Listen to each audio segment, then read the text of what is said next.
एक लड़की की बारात मंडप से इसलिए उठ जाती है, दूल्हा नाराज होकर अपने घर चला जाता है क्योंकि लड़की के बाप ने शादी में फोर व्हीलर देने का वादा किया था और वो वादा पूरा नहीं कर पाते हैं। ये बात जब लड़की को पता चलती है कि इस चीज़ को लेकर बाहर बहुत ज़्यादा लड़ाई झगड़ा चल रहा है, शादी की पूरी तैयारियां हो चुकी थी, मंडप सज चुका था, फेरे होने वाले होते हैं और जब लड़की को इस चीज़ की पता चलती है कि मेरे पिता से फोर व्हीलर की बात कर रहे हैं मेरे ससुर और इस बात को लेकर आपस में लड़ाई झगड़ा कर रहे हैं, तो लड़की गुस्से से आग बाबूला हो जाती है, बहुत ज़्यादा नाराज़ हो जाती है और कहती है कि मुझे इस घर में शादी नहीं करनी है। अब लड़की के जो ससुर होते हैं वो अपनी बारात को वापस अपने घर ले जाते हैं। तो वीडियो में अंत तक बने रहें। चैनल पर नए हैं तो दोस्त चैनल को प्लीज़ सब्सक्राइब एंड वीडियो को लाइक ज़रूर करना।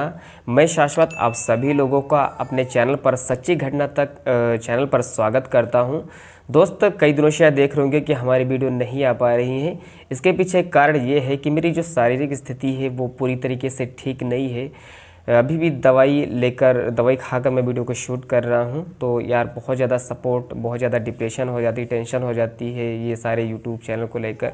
तो दोस्त तो वीडियो में अंत तक बने रहें क्योंकि जब एक लड़की की बारात उसके घर से, उसके पिता के घर से वापस जाती है तो उसके पिता के ऊपर क्या बीतती है, तो इस कहानी में आपको थोड़ा बहुत दुख भी होने वाला है। ये बहुत दुख भरी भी कहानी हो सकती है, तो इसको आप पूरा वीडियो को अंत तक देखें। एक बाप अपने बेटी के लिए बचपन से ही सब कुछ संजोकर रखता है और पल भर में सब कुछ टूट जाता है। दोस्तों ये सच्ची घटना है लखनऊ के एक छोटे से गांव की, जहां पर 5 लोगों का बहुत ही कुशल परिवार रहा करता था और उस परिवार में जितनी भी बेटियां थीं सब पढ़ी लिखी थीं और एक जवान बेटी होती है जिसका नाम पूजा होता है, जिसकी उम्र करीब करीब 24 से 25 साल होती है और वो पढ़ाई में ग्रेजुएशन तक पढ़ाई कर रखी थी और वो सरकारी नौकरी की तैयारी भी कर रही थी साथ में।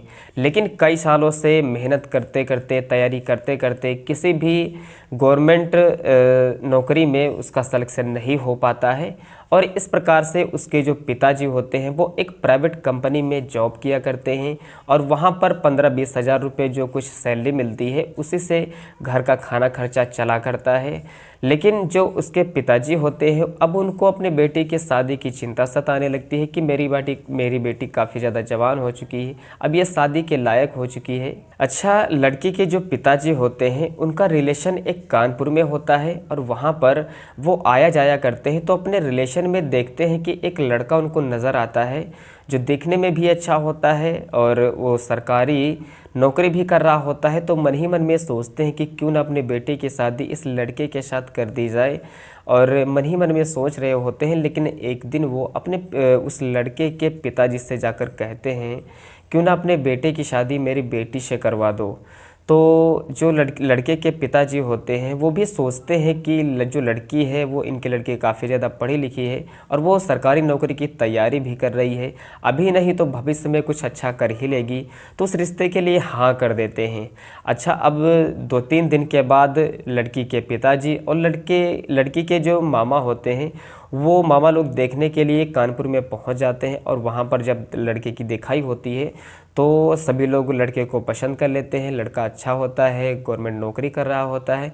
पसंद करने के बाद वहीं पर दहेज की बातचीत होने लगती है। तो लड़के के जो पिताजी होते हैं वो कहते हैं कि मुझको दहेज में एक 4 व्हीलर और 1 लाख रुपये नगद चाहिए।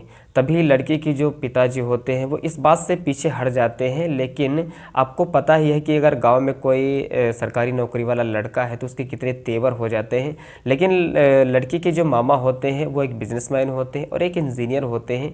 अब तभी उस रिश्ते के लिए लड़की के मामा हाँ कर लेते हैं। हाँ करने के बाद लड़के की तरफ से भी दूसरे दिन कुछ लड़के जाते हैं और कुछ उसके पिताजी जाते हैं। और वहाँ पर जब दोनों एक दूसरे को देखते हैं तो आपस में एक दूसरे को पसंद कर लेते हैं, बातचीत कर लेते हैं और एक दूसरे को पसंद आ जाते हैं। अब वहीं पर जब एक दूसरे को पसंद कर लेते हैं तो अगले हफ्ते उन दोनों की इंगेजमेंट करा दी जाती है। इंगेजमेंट कराने के बाद हाल ही में उनकी शादी की तैयारियां की जाने लगती हैं। 1-2 महीने बाद उन दोनों की शादी का समय आ जाता है और इधर लड़की की शादी की तैयारियां जोरों से चल रही होती है। लेकिन शादी के 2 दिन पहले ही लड़की के जो मामा होते हैं वो अपने भांजी की शादी में आ रहे होते हैं, लेकिन रास्ते में उनका बहुत ही खतरनाक एक्सीडेंट हो जाता है और उस एक्सीडेंट में उनके शरीर में काफ़ी ज़्यादा चोटें आ जाती हैं, हाथ पैर टूट जाते हैं। तो उनको वहीं अस्पताल में भर्ती कराया जाता है। करीब करीब 4-5 दिन में उन पर कम से कम नहीं तो 4-5 लाख रुपये लग जाते हैं।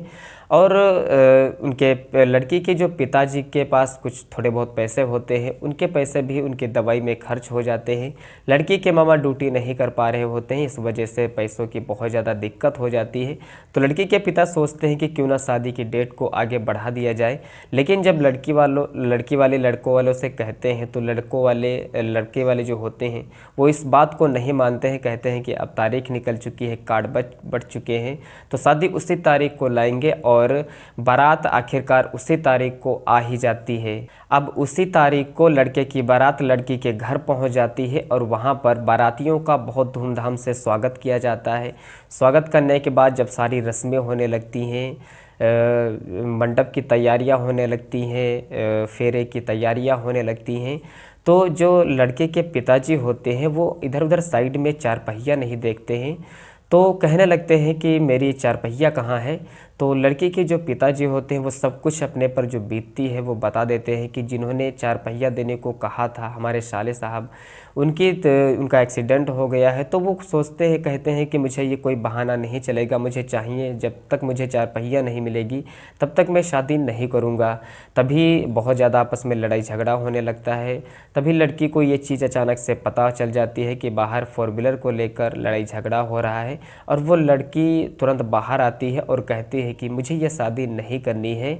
और तुरंत जो दूल्हा होता है वो अपनी टोपी उतार कर फेंक देता है और वापस बारात को लेकर दूल्हे की तरफ से जो बाराती होते हैं सब लोग अपने घर चले जाते हैं।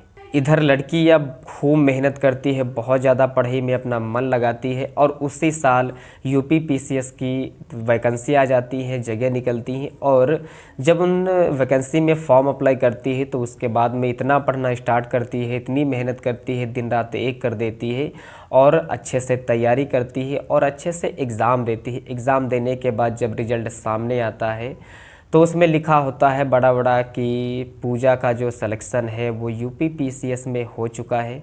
घर में एकदम खुशियों का माहौल हो जाता है, सभी लोग झूम उठते हैं। इधर पूजा का जब सिलेक्शन हो जाता है तो वो अपनी ट्रेनिंग करने के लिए 5-6 महीने के लिए वो हैदराबाद चली जाती हैं। और हैदराबाद में जब उनकी पूरी ट्रेनिंग हो जाती है तो वो जब वापस आती हैं तो उनकी पोस्टिंग की तैयारी होने लगती है। तो वो कहती है कि उससे पूछा जाता है कि तुम्हारी पोस्टिंग कहाँ लगनी चाहिए, तो अपने मन पसंद का शहर चुनती हैं। कहते हैं कि मेरी पोस्टिंग कानपुर ज़िले में होनी चाहिए और उसी दिन से पूजा की जो पोस्टिंग होती है वो कानपुर में लगा दी जाती है। अब ऐसे करके धीरे धीरे करके एक दिन एसडीएम जी के पास एक शिकायत जाती है कि सरकारी स्कूल में वहाँ पर एक कंस्ट्रक्शन का काम चल रहा होता है स्कूल में। वहाँ के अध्यापकों ने वहाँ के बहुत सारे मटेरियल्स को मतलब जब्त कर लिया है, बेच लिया है। इस चीज़ को लेकर शिकायत दर्ज कराते हैं। तब एक दिन जो एसडीएम साहिबा होती हैं वो आती हैं स्कूल में, वहाँ पर हर चीज़ के बारे में जांच पड़ताल करती हैं, देखती बनाती हैं, सब कुछ पूछती हैं कि यहाँ का प्रधानाचार्य कौन है। प्रधानाचार्य को बुलाया जाता है, उनसे बातचीत की जाती है। तो जो प्रधानाचार्य होते हैं वो कहते हैं कि इस काम के लिए मुझे इस अध्यापक ने कहा था और इस अध्यापक ने मुझसे ये सारी चीज़ें बताई थी, ऐसे करना है वैसे करना है, तो मैंने ऐसा ही किया। अच्छा, वो अध्यापक होता कौन है? वो अध्यापक वही होता है जिसको 4 व्हीलर देने से वो अपनी बारात जो है वो लड़की के घर से वापस ले गया होता है। अब जो डीएम साहिबा होती हैं वो तो पहचान जाती हैं और अध्यापक जो होता है वो भी पहचान जाता है कि मैं इस लड़की के घर से 4 व्हीलर की वजह से मैं इसको बारात को वापस ले आया था। अब जो डीएम साहिबा होती हैं वो उसके एकदम मतलब उसको दाखिल करने के लिए, एकदम खारिज करने के लिए, मतलब कि बर्खास्त करने के लिए तैयारी करने लगती हैं। वो उनके सामने बहुत रोता गिड़गिड़ाता है, लेकिन एसडीएम साहिबा ज़रा सा भी रहम नहीं खाती हैं, क्योंकि उसको भी रहम नहीं आया था। उसके बाप के सर की पगड़ी उछल रही थी, बेइज्जती हो रही थी, लोग तमाशा देख रहे होते हैं। वैसे ही तमाशा उसका वो डीएम साहिबा बनाती हैं और उसको उस पद से बर्खास्त कर देती हैं। तो दोस्त, ये भी कहानी आपको कैसी लगी? कहानी अच्छी लगी तो वीडियो को लाइक और चैनल को सब्सक्राइब करके ज़रूर जाना।